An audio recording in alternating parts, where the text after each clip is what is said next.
When my wife stood up in front of the board and said, "Daniel has become a liability to this company," no one looked at me. Not at first. They looked at her, confident, composed, certain. It wasn't the accusation that shocked me. It was the timing. She had rehearsed it, and I knew that because I had seen the document she didn't know I had access to. I didn't interrupt her. I didn't defend myself. I didn't even blink. Because sometimes the most dangerous thing you can do in a room full of decision makers is speak too early. Stay with me until the end of this story, because what happened after that meeting didn't just change my marriage, it changed how the board saw both of us. The quarterly board meeting was supposed to be routine: revenue projections, vendor renewals, compliance updates, nothing dramatic. Claire was presenting first. She had been preparing for weeks. Her slides were polished, her numbers tight, her delivery precise. I sat 3 seats down from her at the long walnut table. Same table where we had built strategies together for years, except this time I wasn't part of her slides. I was the slide. Halfway through her presentation, she paused. She looked at the board, then at the CEO. "I want to address a structural concern before we move forward," she said.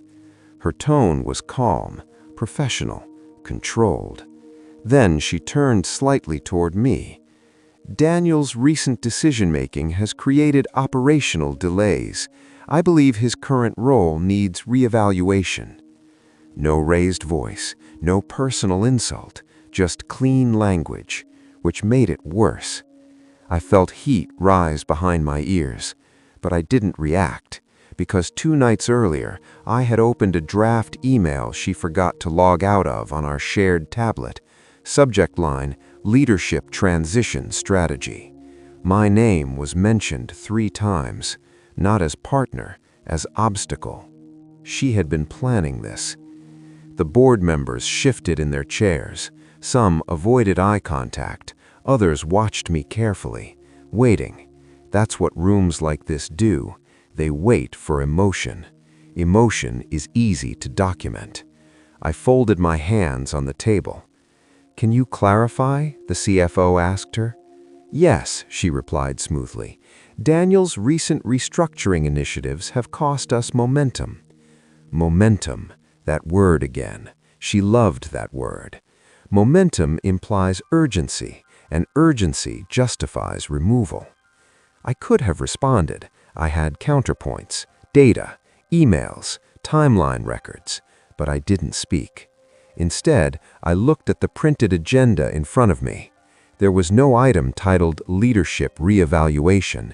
This was unscheduled, strategic. "I recommend we consider an interim shift in operational oversight," she continued. There it was, interim, soft language for displacement. The CEO leaned back. "Daniel," he said carefully. He wasn't accusing, he was inviting. This was the moment, the one where I either defended myself aggressively or allowed silence to do something stronger. "I respect Claire's perspective," I said evenly. No emotion, just clarity. "And I'm open to reviewing the timeline of these decisions." The board members glanced at one another. Timeline, not opinion, not feelings. Timeline. Claire's jaw tightened slightly, just a flicker. She hadn't expected cooperation. She had expected resistance. "Are you saying the delays are inaccurate?" the CFO asked. "I'm saying context matters," I replied. "Then let's examine it," the CEO said. Claire shifted her weight slightly. She hadn't scheduled examination. She had scheduled declaration. "I can prepare documentation," I added calmly. The room felt different now, less dramatic, more procedural, which is not what she wanted.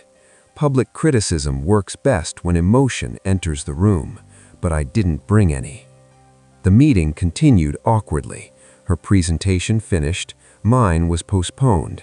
The board moved on to other items, but the atmosphere had changed, not because of what she said, because of what I didn't say. After the meeting ended, several directors lingered. No one confronted me, but one of them, Michael, paused near the door. "Documentation is important," he said quietly. "I know," I replied. He nodded once and left. Claire didn't speak to me immediately. She packed her laptop slowly, precise movements, controlled breathing. "You blindsided me," she said under her breath once the room cleared. "No," I replied calmly. "You blindsided the agenda." Her eyes sharpened. "You think this is a game?" "No. I'm protecting the company." "From what?" She didn't answer. Instead, she closed her bag. "You've been hesitant. I've been thorough. Thorough slows momentum. Momentum without review creates risk." There it was, the core difference. Not betrayal, not anger, philosophy. She stepped closer. "You always need control, and you always need speed." Silence. People walking outside the glass conference wall glanced in, sensing tension. "We'll revisit this with the board," she said quietly. "Yes," I replied. "And this time we'll include the full timeline." Her expression shifted slightly. Concern. Just for a second. "What timeline?" she asked. I held her gaze. "The one that starts before last quarter."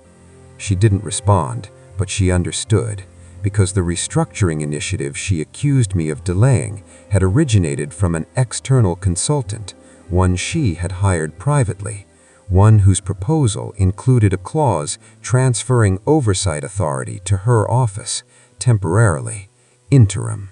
She wasn't just criticizing performance, she was positioning leverage, and she assumed I hadn't noticed. I walked out of the building slowly, not rushed, not shaken, but thinking. Public criticism isn't about truth, it's about narrative, and narrative collapses under timestamps. That evening, I opened my laptop at home. I pulled up archived emails, consultant proposals, calendar invites, draft revisions, and something else, a calendar entry Claire had deleted but not fully erased. Private dinner, 6 weeks ago, with 2 board members, no spouses invited. That wasn't unusual. What was unusual was the attachment linked to that calendar invite. Operational Efficiency Acceleration Plan, authored by her, not the consultant, and dated 2 months before she claimed I began delaying progress, which meant the timeline she presented that morning was not incomplete, it was curated. I closed the file slowly. The board would review documentation. That was fine, because I wasn't going to argue feelings. I was going to present sequence, and sequence has a way of revealing intent. I didn't sleep that night, not because I was angry, because I was replaying her tone. Daniel has resisted recent restructuring initiatives. Resisted. Such a simple word. It suggests obstruction, defiance, instability. But the word only works if no one checks when the restructuring began. The next morning, I went to the office early, not to confront her, to collect. I printed the consultant's original proposal, dated 4 months ago. Then I printed her internal draft of the Operational Efficiency Acceleration Plan, dated 6 weeks before that. The language was nearly identical, which meant the consultant hadn't introduced the idea, he had refined it. That mattered, because she had framed it as my resistance to new insight. But it wasn't new, it was hers.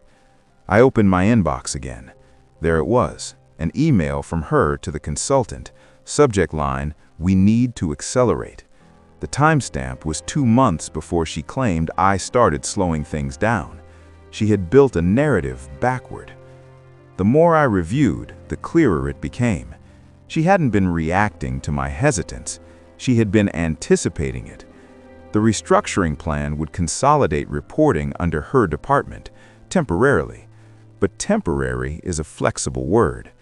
I leaned back in my chair and stared at the ceiling. This wasn't about performance. It was about consolidation. Power shifts rarely announce themselves. They arrive wrapped in efficiency. At 9:15, Claire walked into the office. She paused when she saw me already at my desk. "You're early," she said. "So are you." We didn't smile. We didn't argue. We just worked. Until around 10, when I received an email from the CEO. Subject, follow-up review. Meeting scheduled for Friday. Full board attendance. Documentation requested. Claire must have seen it at the same time. Her typing slowed, then stopped. "You escalated this," she said quietly. "I requested timeline review." "You knew that would trigger a formal session." "Yes." Her jaw tightened slightly. "You're making this adversarial. I'm making it transparent." She stood up, closed her office door halfway, not fully, just enough to imply distance. Around noon, Michael stopped by my office. "You're confident about Friday?" he asked. "I'm prepared." He studied me for a moment. "Claire's been under pressure." "I know. She feels you're undermining her authority." "I've never challenged her authority publicly." "Privately?" I paused. "I've questioned process." He nodded slowly. "Process can feel personal." "Yes. And silence yesterday," he added, "was strategic." I didn't answer. He smiled faintly. Sometimes restraint speaks louder. After he left, I opened one more file, the consultant's contract, signed by Claire alone, no co-approval required. But interestingly, the payment authorization had come through her personal executive budget, not general operations, which meant the board hadn't initially reviewed it. That wasn't unethical, but it was intentional. At 3 p.m., I received a message from her assistant. Claire would like to meet privately. I walked into her office. The blinds were partially drawn. Not dramatic, just less exposed. "We don't have to do this publicly," she said. "Then why start publicly?" She exhaled slowly. "Because I needed the board to see movement." Movement towards what? Alignment. With you in control? With unified direction. That excludes me? That redefines you. There it was. Not removal, reassignment. Temporary. She leaned against her desk. "You're cautious," she said. "Yes, and caution costs speed. Speed costs stability." She closed her eyes briefly. "You always think in risks, and I always think in optics."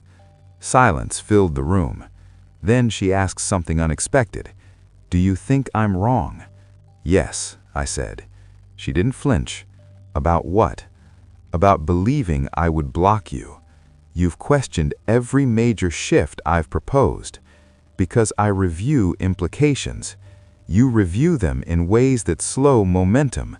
Momentum isn't a virtue. For growth, it is." We stood there, facing not anger, but ideology. "You had dinner with 2 board members 6 weeks ago," I said quietly. Her eyes sharpened. "That was networking. With a draft plan attached." She didn't respond. "Why not present it formally then?" I asked. "Because I needed buy-in. Before including me?" She hesitated. "Yes." That was the first honest crack. "You didn't trust I'd support it. I didn't trust you wouldn't dissect it. And that's a problem? It delays alignment." I nodded slowly. "So you built alignment without me?" "Yes." "And yesterday's criticism was stage 2. She didn't deny it. "You think in phases," she said. "Yes. So do you." Her voice softened slightly. "I wasn't trying to humiliate you. It wasn't about humiliation. It was about positioning." There it was, again. Positioning. I walked towards the window, looked down at the street below. People moving, without boardrooms, without narrative battles. "I could have discussed this privately," I said. "You would have challenged the consultant." "I still will." She smiled faintly. "That's why I moved first." I turned back towards her. "You think I'm your opposition?" "No," she said quietly. "I think you're my equal." That landed differently. And equals compete, I replied. Yes. There was no hostility in her voice, just truth. Friday would not be emotional, it would be procedural. But procedure has consequences, because when documentation reveals sequence, intent follows. As I left her office, my phone buzzed. Unknown number. I answered. Daniel, a familiar voice said. It was the consultant. I think you and I should talk before Friday. The consultant asked to meet off-site, not at the office, not on company property. Neutral ground, he said. His voice was careful, almost rehearsed. We agreed to meet at a quiet cafe 3 blocks from the building.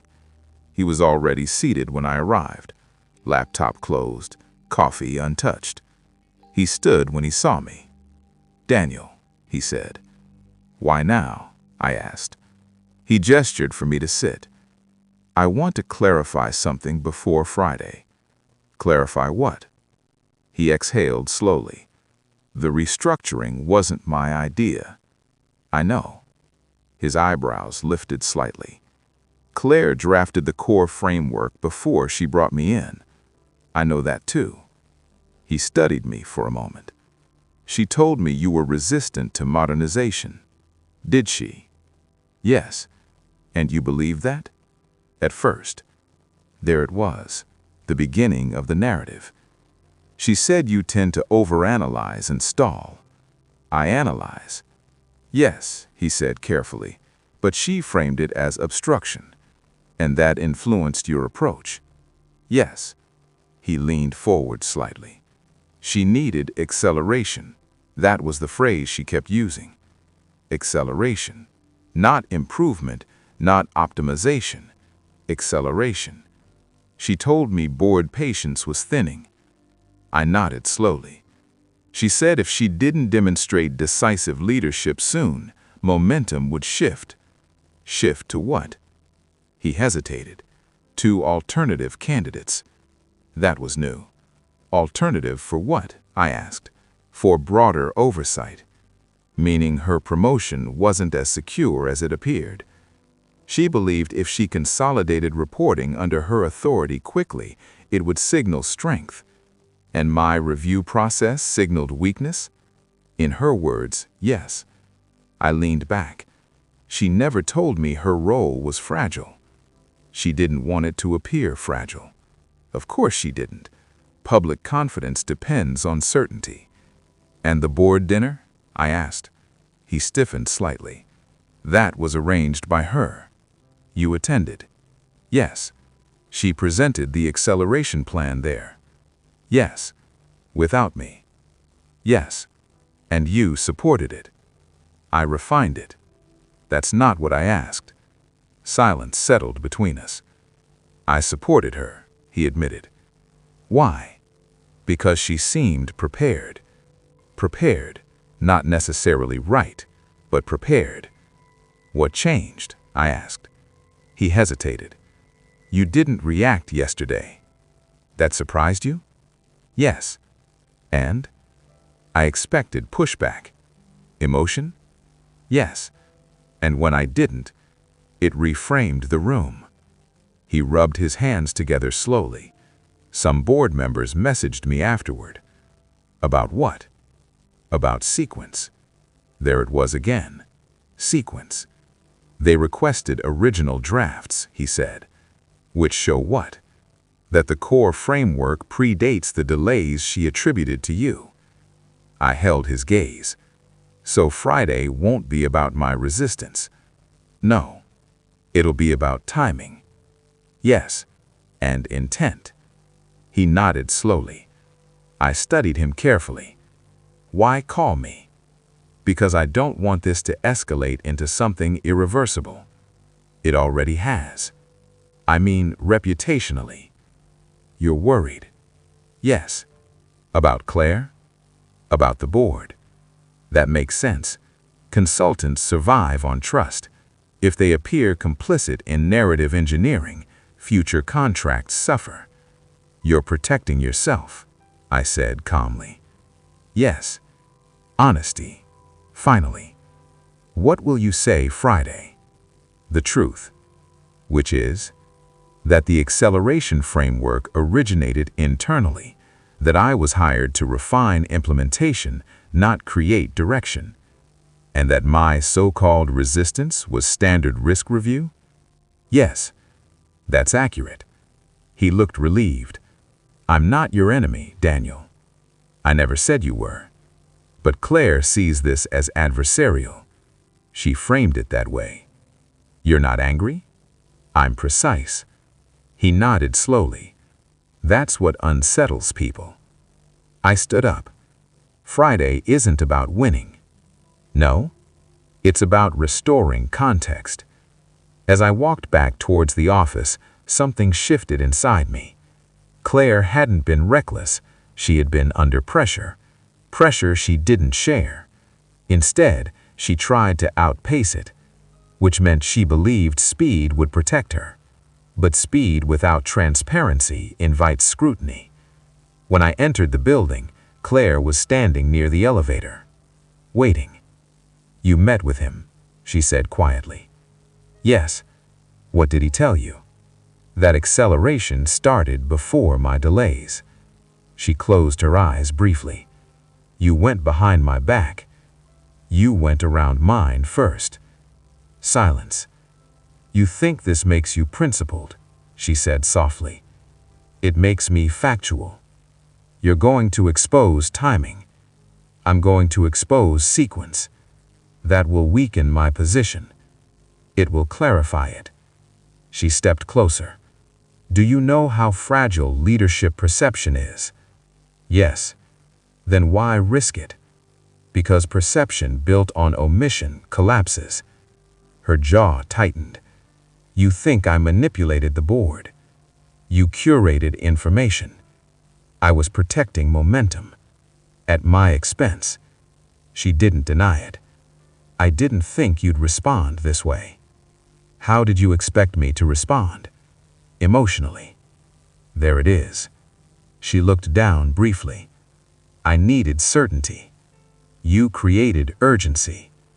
Silence again. You could still support the plan. I will. She blinked. You will? Yes. But I won't accept revisionist timelines. Her expression softened slightly. Why are you doing this? Because I care about the company. And about me? I paused. Yes. That answer surprised both of us. Friday would not destroy her, but it would adjust perception. Because boards don't fear disagreement, they fear undisclosed strategy. As she walked away, she said one last thing. If the board questions my judgment, they'll question mine too. And you're fine with that? Yes. She stopped walking. You're not trying to replace me. No. Then what are you trying to prove? That I was never the obstacle. She looked at me for a long moment, then nodded slowly. Friday would not be explosive. It would be surgical. And surgery, done calmly, reveals more than confrontation ever could. Friday arrived without drama. No raised voices, no emergency emails, just a calendar reminder and a room prepared for scrutiny. The boardroom lights felt brighter than usual, or maybe that was just perception. Claire sat at the head of the table again, composed, professional, still confident. I took my usual seat, 3 chairs down, not directly across from her, not beside her, neutral ground. Mr. Whitaker opened the meeting. Today we're reviewing structuring sequence. Not performance, not leadership. Sequence. Claire began. Her tone was steady. She walked through the acceleration framework, timeline slides, bullet points, revenue forecasts, everything polished, everything clean. When she finished, Mr. Ortega leaned forward slightly. Claire, he said calmly, when did you first conceptualize this structure? She paused for less than a second. Late April. And when did Daniel's review delay begin? Mid-May. Subtle shift in the room. Mr. Franklin cleared his throat. We've reviewed internal drafts. Silence stretched. The core framework appears dated April 3rd. Claire's fingers tightened slightly around her pen. Yes, she said carefully, that was an early model. Was Daniel consulted then? No. And the consultant was hired? Early May. Before my so-called resistance, before the alleged bottleneck. Sequence. Mr. Whitaker turned to me. Daniel. I didn't stand, didn't perform. Yes. Were you aware of this April draft? No. Why not? Because it wasn't shared. Claire looked straight ahead, not at me. Mr. Ortega interjected. So the delay attributed to Daniel occurred after acceleration was already in motion. Yes, I said. Claire spoke quickly. I needed speed. The board asked for decisive leadership.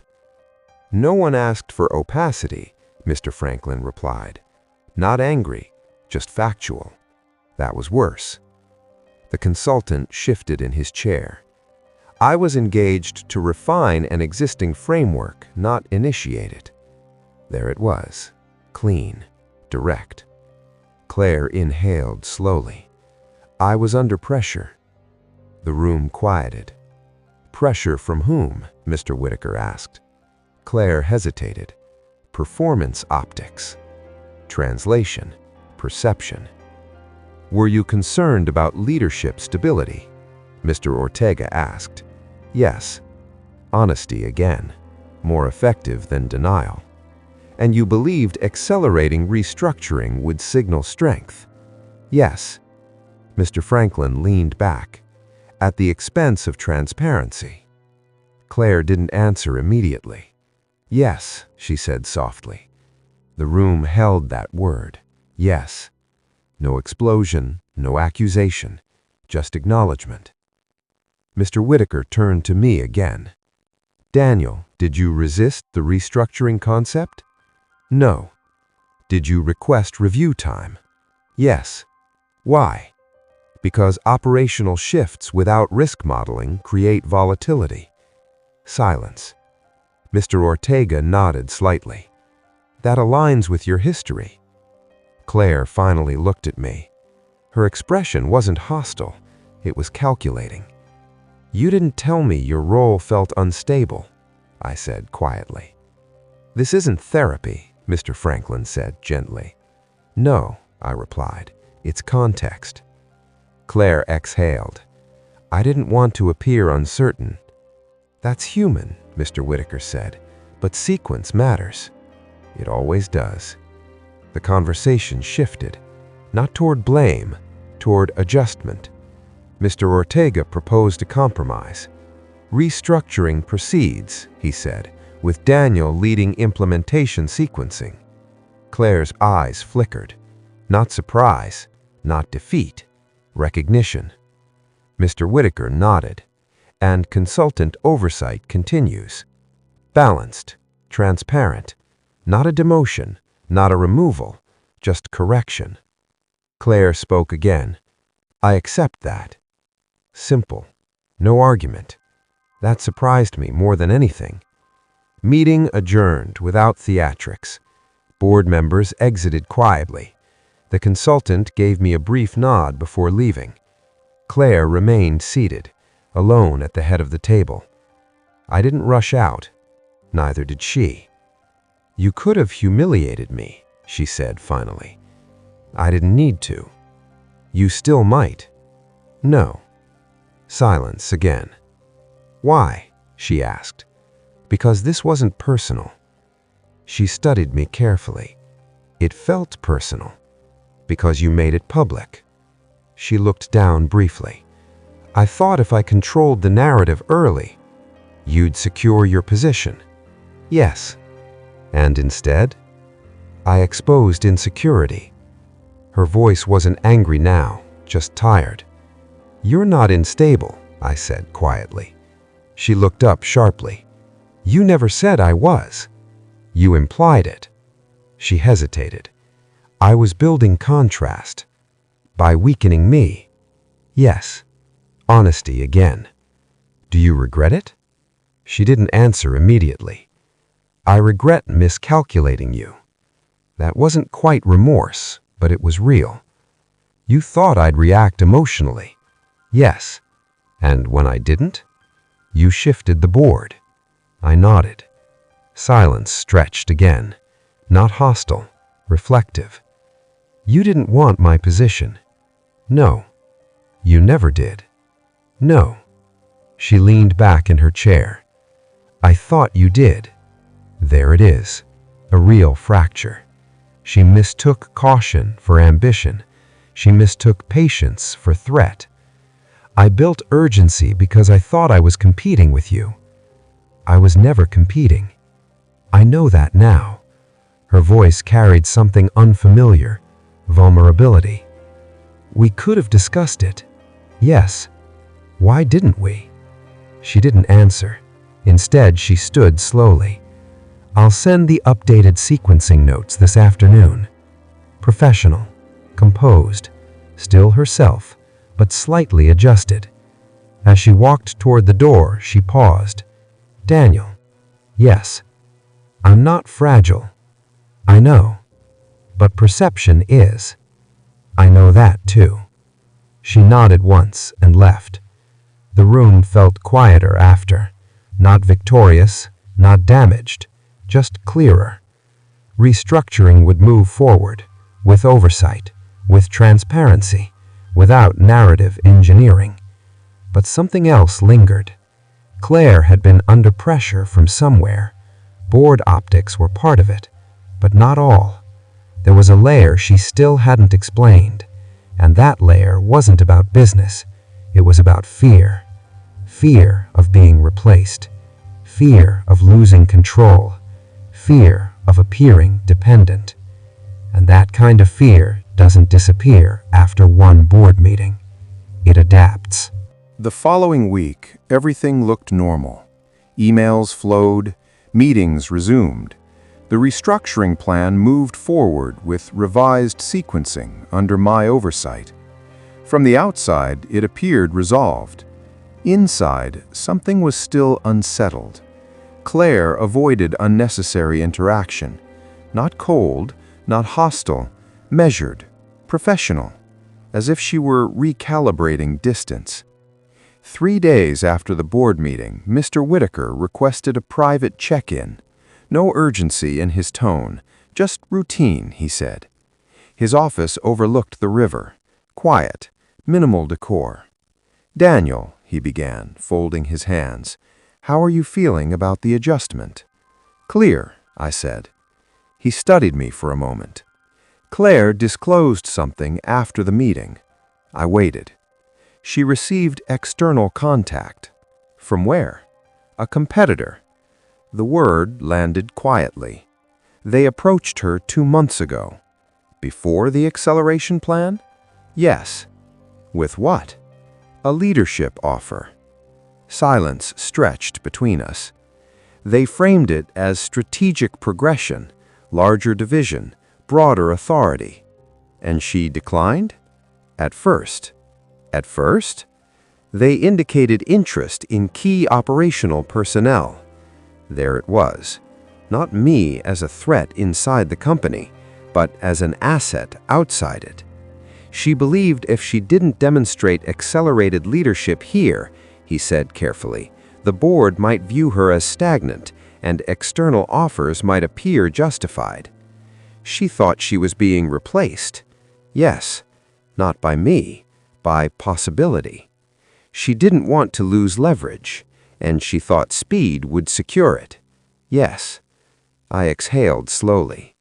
She didn't tell you this publicly because it would suggest divided loyalty. That makes sense. It doesn't excuse opacity, he added. No. He leaned back. She asked that we not disclose the competitor's name.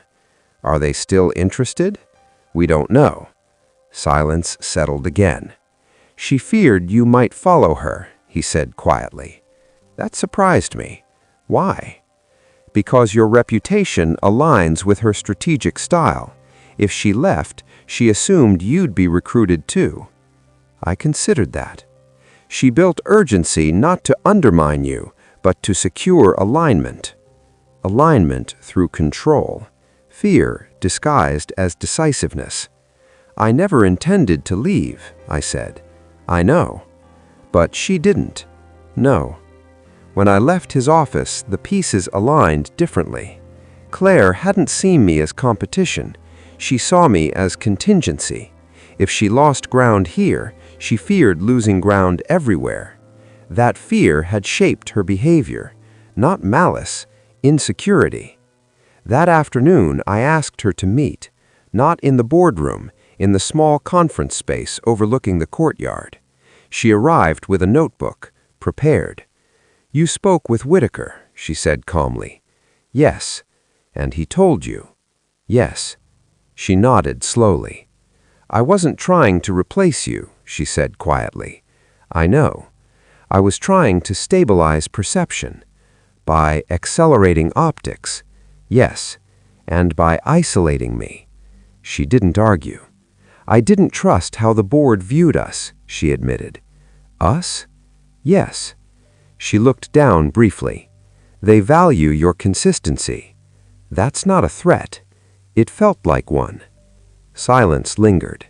I received the offer in March. They suggested they'd approach key staff. Me. Yes. And you thought if I left with you, it would validate them. So you needed to look indispensable here. Yes. And independent. Yes. The logic was flawed, but human. You could have told me, I said. I didn't want to see doubt. I don't equate doubt with weakness. I do. That was honest. She leaned back. I built urgency because I didn't want to be replaced. You weren't. I couldn't assume that. Silence again. Are you still considering their offer? No. Why? Because I misjudged what stability means. And what does it mean? Transparency. There it was, the word she avoided earlier. Will you tell the board about the external contact? Yes. That matters. I know. She closed her notebook. You stayed calm when I criticized you publicly. Yes. Why? Because I wasn't competing. For what? For position. And now? Now I want alignment. She studied me carefully. You could have leveraged this. I didn't need to. Why not? Because power built on exposure is temporary. Silence settled between us. Not tense, not fragile. Clear. We move forward? She asked. Yes. And personally?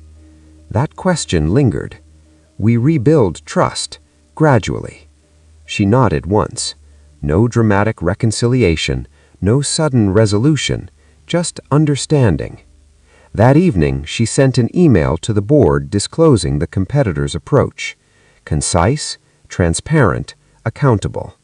The board responded without outrage, without punishment, just acknowledgement.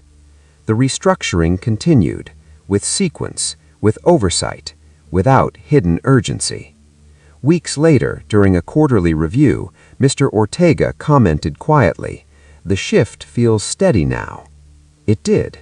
Not because control changed, but because narrative stopped strategy. Claire no longer rushed. I no longer hesitated to ask direct questions. We disagreed openly, without theater, without subtext. The competitor never returned, or if they did, she never entertained it. One afternoon, as we walked past the conference room where she had publicly criticized me weeks earlier, she paused. "I thought speed proved strength," she said softly. "It proves motion," I replied. "And strength? Is staying transparent under pressure." She nodded. That lesson wasn't loud. It wasn't humiliating. It was quiet, like most truths. At the board meeting, she publicly criticized me. I didn't respond, not because I was passive, but because clarity takes longer than confrontation. And in the end, it wasn't about proving who was stronger. It was about revealing what fear had shaped. Fear doesn't disappear when exposed, but it loses control. And control, when reclaimed quietly, doesn't need applause. It just needs sequence. The sequence finally made sense. The tribunal had been silent, but it had been watching. And this time, nothing needed to explode for the truth to stand.